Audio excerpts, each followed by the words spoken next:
Hey, Marina. Hey, James. I don't know what we're doing. We're doing our stats project right now, but... Do you like playing tennis, James? I do like playing tennis. Do you like forehand? Like playing tennis? I do. You just interrupted me, but do you like playing forehand or backhand? I like backhand. I like forehand. I think it's much more fun. I think backhand is a lot better. Well, what do you think people prefer? I think people prefer what I prefer. I think people prefer what I prefer. So well, let's find out. Let's find out what people prefer, backhand or forehand. Do a Stop statistics interrupting test. me. Oh my... You know what? Just put that in there.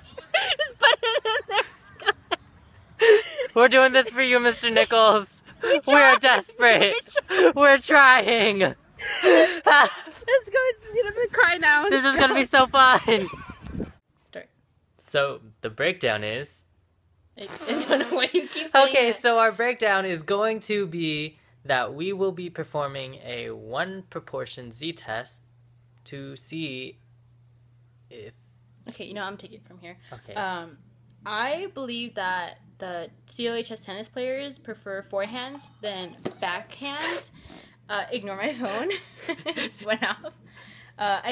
We tested all 27 tennis players from COHS. Or we will be testing. We will be. It hasn't happened yet. It has. We will be testing all 27 players. We're doing a census because we're testing, again, all the players. The population is obviously COHS tennis players, both JV and varsity. Males. Continue, okay. Please. The parameter P of interest is the proportion that prefer forehand, and we're going to see if it's significant.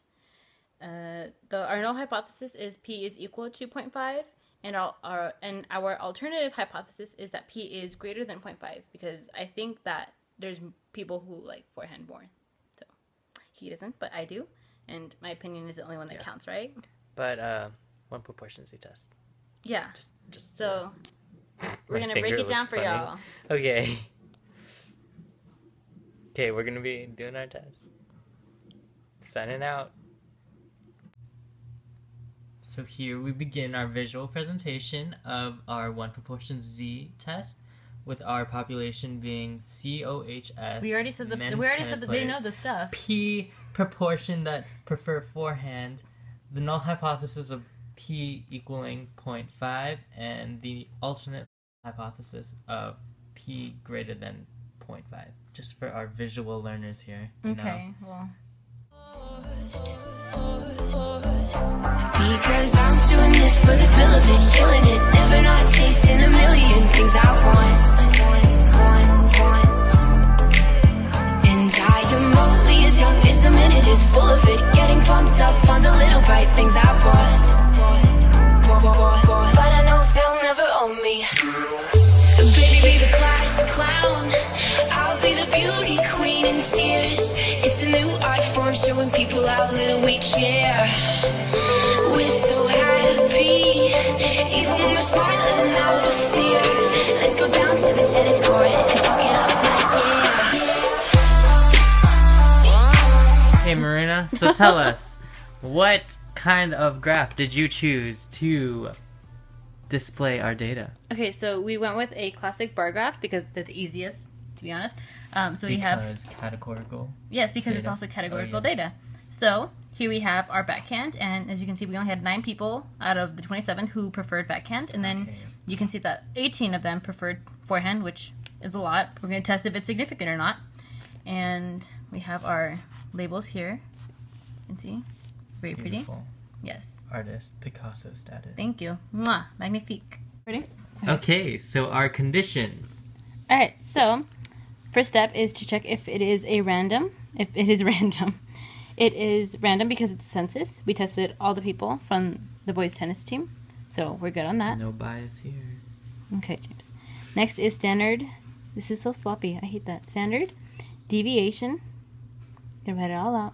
Nice and pretty. The formula is... Yes, and the formula is n times 10 is less than the population. And so for us, it is 27 times 10. Yes, our n is the size of the sample. Yes. So since we tested 27 people on the men's tennis team, that is our n. Yeah, so 27 times 10 is equal to 270, which is less than the population.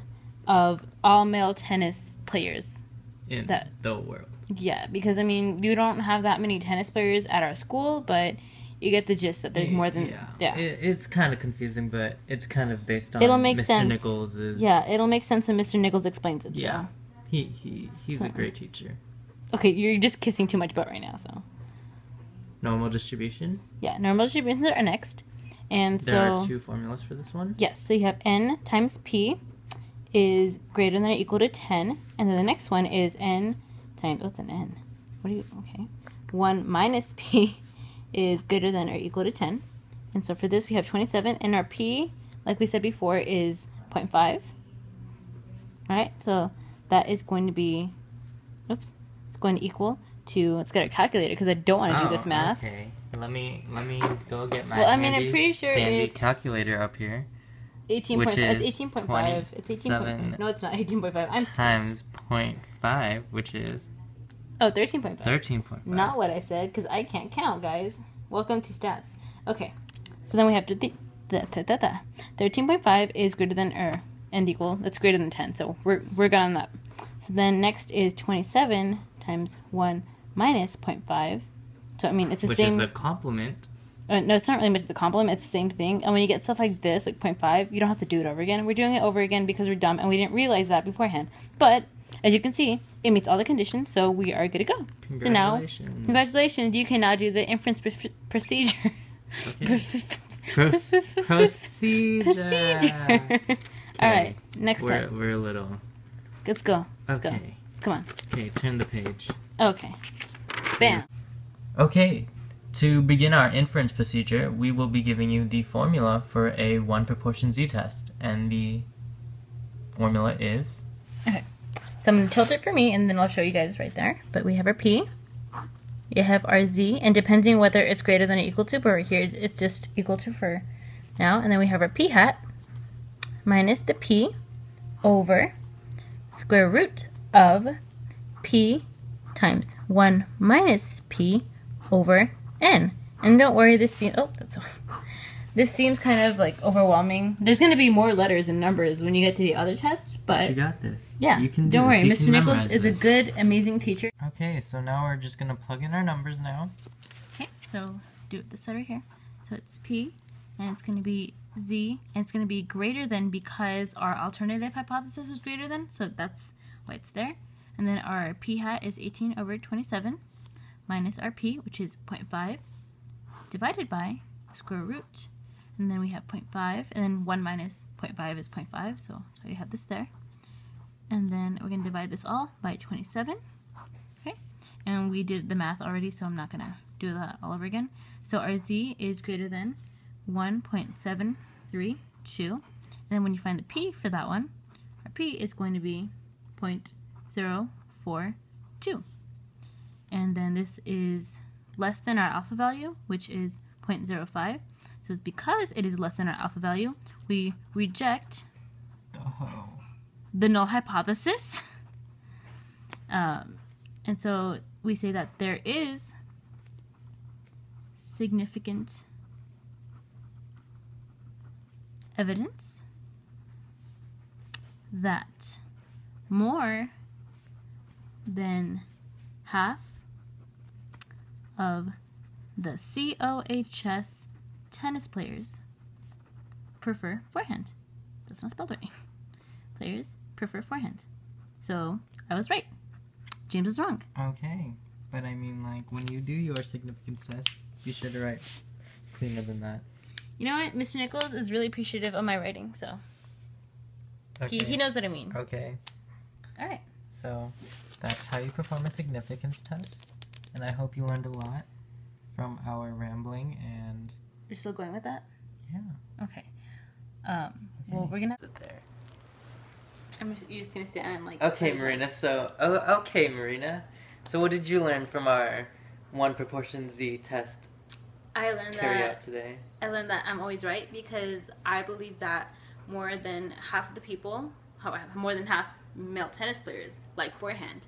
And James said backhand, but he was wrong because we just proved right now that it was there's significant evidence that people did like forehand. So what I learned today, always go with my gut. my instincts, and never listen to people who are less than you. So it's fine. Okay, Marina.